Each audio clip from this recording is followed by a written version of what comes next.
Ley tercera. A toda acción se opone siempre una reacción igual y contraria.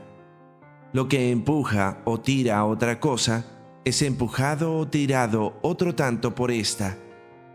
Si alguien aprieta una piedra con el dedo, la piedra le aprieta el dedo.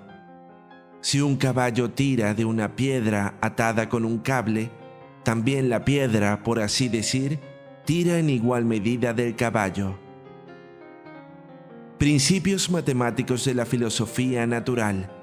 Isaac Newton, 1642-1727.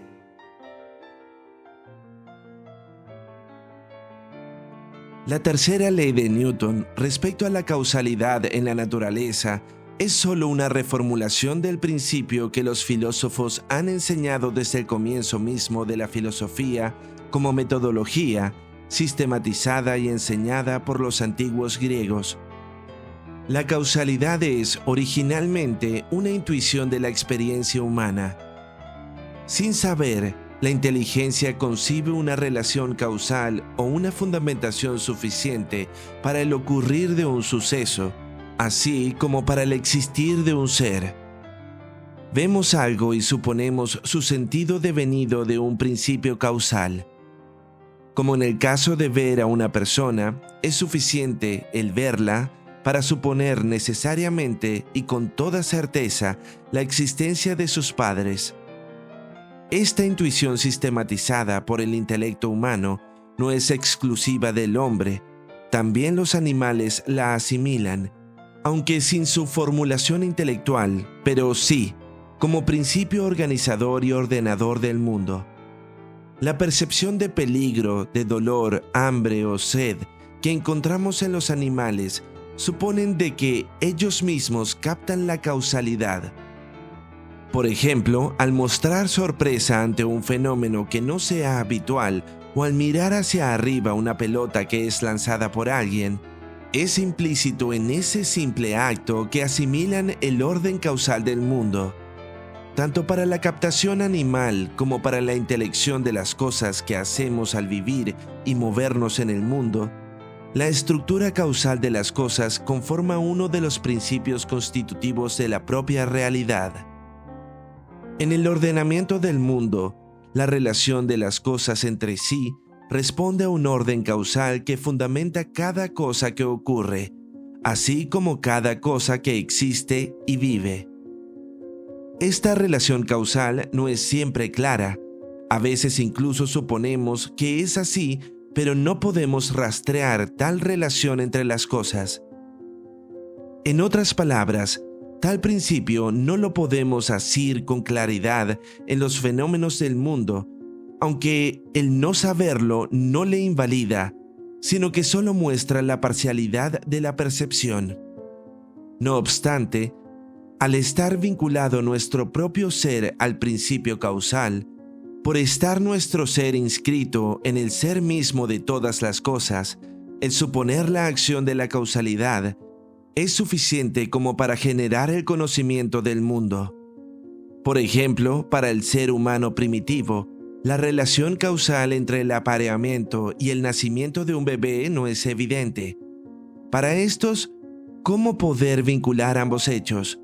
Esto solo será producto tras captar una sucesión de hechos reiterados y, por supuesto, de la propia acción de la inteligencia que, prescindiendo de un fenómeno físico, puede deducir tales relaciones.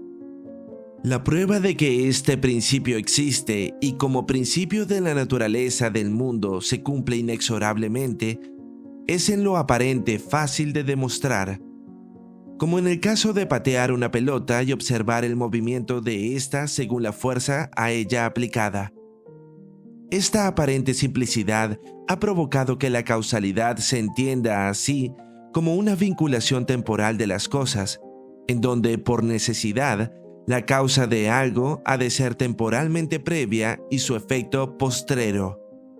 Pero la acción de la causalidad es mucho más compleja que eso, ya que siempre entran en el juego factores imperceptibles e inconcebibles que no se manejan Y esto ha llevado a los sabios, filósofos y ocultistas a desarrollar esta particular doctrina con mayor profundidad de la que se suele manejar, e incluso se suele vulgarizar, sobre todo en círculos contemporáneos de pseudoesoterismo, en donde han enseñado la causalidad con la explicación más baladí, relacionándola con elucubraciones sobre el karma y otras grandilocuencias sin su verdadero cultivo y fundamentos. Frases como «piensa y lo conseguirás» o «aplica las técnicas o leyes universales y alcanzarás el éxito» o «únete a nuestro grupo y serás maestro de tu vida», entre otras impiedades publicitarias. Todas ellas pretenden estar aparentemente fundadas en la causalidad temporal, que es el único tipo de causalidad que logran concebir. La causa es antes, el efecto después. Así que aplica las leyes del universo y recogerás los frutos. Y siendo que estos mismos grupos llegan a decir cosas como que el tiempo no existe y que solo es una interpretación de la mente, es decir, por un lado afirman, y lo mismo por otro lado niegan. Esperamos que los amigos y simpatizantes de Universitas comprendan la complejidad y vastedad de esta doctrina, de manera que no es posible tratarla en todas sus aristas en esta publicación, pero sí les compartiremos algunas de las respuestas y cuestionamientos que se han suscitado sobre este respecto en la tradición de la filosofía oculta. Tengamos presente que el conocimiento de la causa es el conocimiento de la naturaleza de las cosas. La causalidad aparece como un principio o atributo del ser. Los entes responden, en su ser y en su expresión, a una causa. Aristóteles, que define a la filosofía como el conocimiento de los principios y las causas de las cosas, enseñó un conjunto de causas que al actuar extienden su ser a lo causado. La teoría de la causalidad en Aristóteles es amplia y profunda y es de obligado manejo, estudio y reflexión para todos los iniciados en la filosofía esotérica. En ella reconocemos un conjunto de causas que participan en la existencia de las cosas y no solo un criterio temporal de causalidad que es el que vulgarmente se maneja. Como siempre lo hacemos en Universitas, recomendamos estudiar las fuentes de la filosofía y de las ciencias esotéricas y no quedarnos con lo que dicen otros, quienes creen que saben pero ignoran estas mismas fuentes. Aristóteles, en la relación causal de los fenómenos, identifica un conjunto de causas que participan como principios fundantes de las cosas y que están vinculadas a su teoría sobre la substancia y el movimiento. Así nos enseña la existencia de una causa eficiente que actúa como agente del movimiento y que, teniendo mayor sustancialidad y actualidad, busca la actualización de la potencia de algo. Por ejemplo, lo que sería el trabajo de un panadero y el mismo panadero en relación al pan. La causa formal que corresponde a la definición que identifica una substancia, como el tipo de pan que el panadero forma.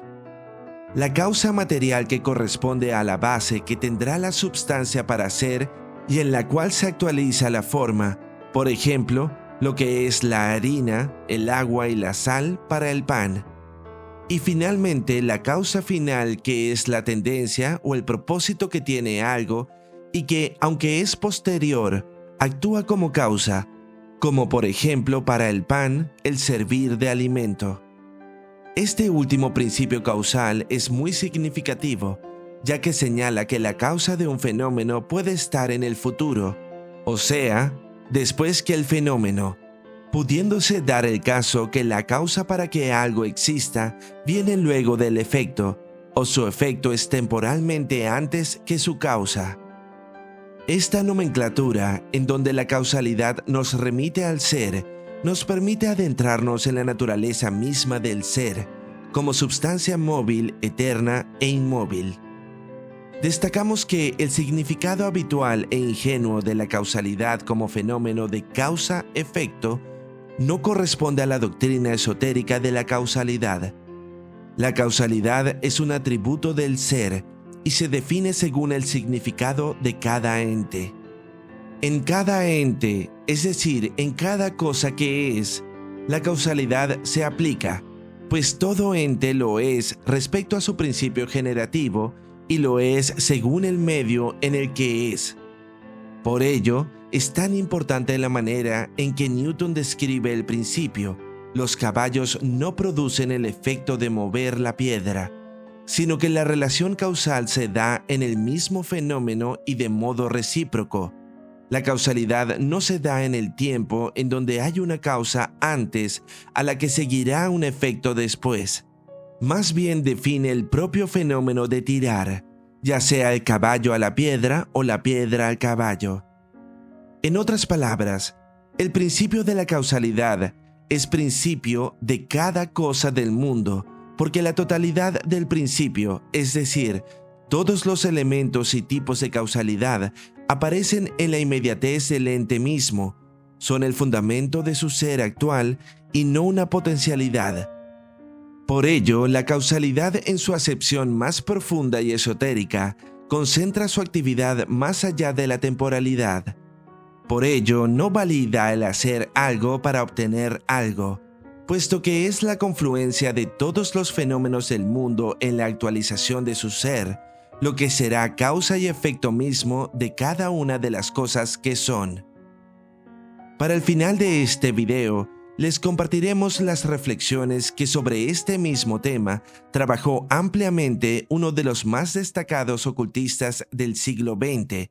Nos referimos a Edward Alexander Crowley, más conocido como Aleister Crowley, quien es uno de los pocos ocultistas destacados de los últimos tiempos que han dedicado un trabajo serio a este fenómeno tan particular de la causalidad y a la manera en la que la tradición esotérica lo ha enseñado a través de sus egregias personalidades, maestros e iniciadores que nos han legado su vasto conocimiento de la naturaleza de las cosas. En su obra Magic en teoría y práctica, Crowley analiza la temporalidad de los fenómenos que ocurren producto de la acción mágica, es decir, si por medio de la aplicación de ciertas leyes naturales a través de medios psíquicos podemos intervenir en la realidad y crear condiciones que nos sean favorables conforme a nuestra verdadera voluntad. Pero ¿de qué manera esta intervención en la realidad se ciñe a cuestiones temporales? Ya que si llegáramos a realizar un deseo, ¿cómo podríamos justificar que tal deseo lo conseguimos por hacer tal o cual práctica mágica, ya sea de un día a otro o de una semana a otra? Tal vez, se pregunta Crowley, un trabajo mágico puede ser hecho para conseguir algo en el pasado, o también el trabajo mágico puede ser parte de una corriente de causalidad que comenzó hace mucho tiempo atrás y que culminará en un futuro, por lo cual la acción mágica no sería causa, pero participaría de la causa, y en tanto participa, es causa atemporal, ya sea de un fenómeno futuro, presente o pasado. Les dejamos para su reflexión un fragmento de la cuestión tratada por Crowley o Frater Perdurabo, tal como fue conocido en la Orden Hermética de la Aurora Dorada. Unas pocas palabras podrían ser útiles para reconciliar la noción general que se tiene sobre la causalidad y la magia. ¿Cómo podemos estar seguros que una persona que agita un palo y profiere alaridos produce tormentas? Conviene citar un extracto del diario de un distinguido filósofo y mago. Yo he observado que el efecto de un trabajo mágico ha sucedido tan pronto que tuvo que empezar a iniciarse antes de hacer el trabajo. Ejemplo, yo trabajo esta noche para hacer que X, que está en Francia, me escriba. Yo recibí la carta a la mañana siguiente, por lo tanto debe haber sido escrita antes de hacer la operación. ¿Acaso esto niega que esta operación mágica sea la causa de este efecto? Si yo golpeo una bola de billar y se mueve, ambos, mi voluntad y su movimiento, son debidos a causas muy anteriores al acto. yo puedo considerar a ambos, mi trabajo y su reacción, como efectos mellizos del universo eterno.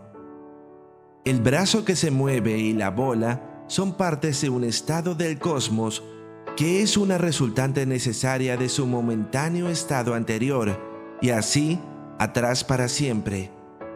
Y más adelante concluye diciendo: entonces podemos admitir con alegría que la magia es tan misteriosa como las matemáticas, tan empírica como la poesía, tan incierta como el golf y tan dependiente de la ecuación personal como el amor.